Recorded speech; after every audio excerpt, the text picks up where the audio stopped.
ও মা, এই কাপড়গুলো ধুয়ে দাও তো। আরে কাপড়গুলো না ধুয়ে এভাবে ফেলে রেখেছো কেন? অন্যদিন তো এর থেকে বেশি কাপড় থাকে, তাও ধুয়ে দাও। আজ অল্প কাপড়, তাও ধুতে পারছো না? আমি ধুইতে পারবো না তোর কাপড়, যা বিয়ে করে বউ নিয়ে আয়। ইস, মনে হয় বিয়েটা করতেই হবে রে। আচ্ছা, আজকে এইগুলো ধুয়ে দাও, তারপর আমি বউ নিয়ে আসবো। ও, বউ আনার কথা শুনে খুব খুশি হয়ে গেলি না? বউ আসবে, কাপড় ধুবে, কাপড় শুকাবে, তারপর তুই পরবি, খুব মজা না? আরে তুমিই তো বললে বিয়ে করার কথা। বিয়ে করার কথা বলবো না?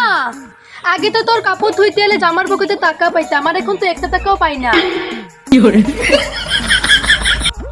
ও, এই ব্যাপার, কথাটা তো ক্লিয়ার ভাবেও বলা যায়।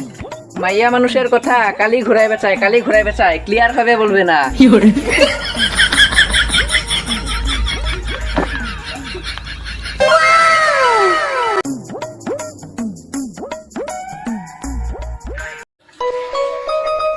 হ্যালো, হ্যাঁ বলো।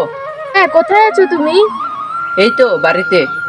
আমি তোমার জন্য রাস্তার মোড়ে দাঁড়িয়েছি, জলদি এসো, কথা আছে। হ্যাঁ দাঁড়াও, আমি এখনই আসছি। হ্যাঁ, কেন ডেকেছিলে বলো।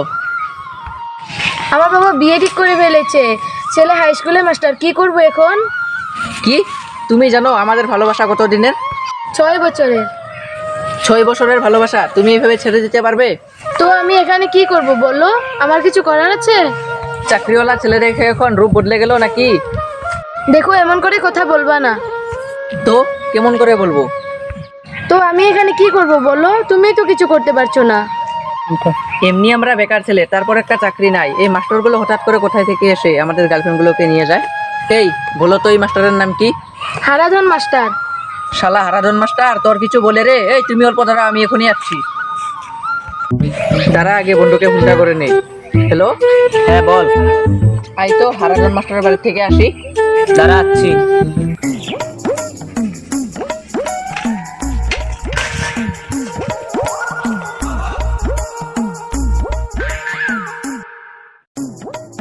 এই শালা হারাধন মাস্টার, এই শালা বেরিয়ে আয়। কে রে কে? এই ধরে নিয়ে আয় শালাকে।